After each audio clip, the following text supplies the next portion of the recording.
लोहा कभी ख़राब नहीं होता, वो हमेशा अपने ज़ंग से ही ख़राब होता है।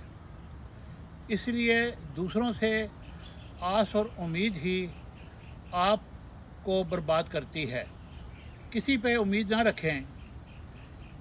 एक छोटा सा वाक़या आपको सुनाने जा रहा हूँ।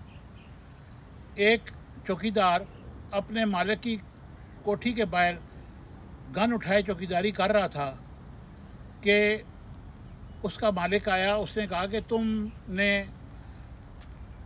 कुछ पहना नहीं है, तुम्हें रात को सर्दी लग जाएगी। जाड़े की सर्दी थी। उसने कहा कि मैं तुम्हारे लिए अंदर से जैकेट भेजता हूँ। वो अंदर गया और वो भूल गया। जब वापस सुबह हुई और वापस उसने दरवाज़ा खोला तो वो गार्ड मरा पड़ा था।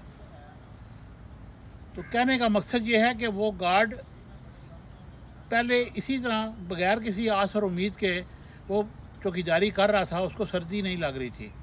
जब उसने आस और उम्मीद बांधी तो ये हुआ कि वो सर्दी से ठठर के मर गया। इसलिए अपनी विल से जो भी काम करना है करें, किसी पर आस और उम्मीद लगाकर कभी भी ज़िंदगी ना गुजारें।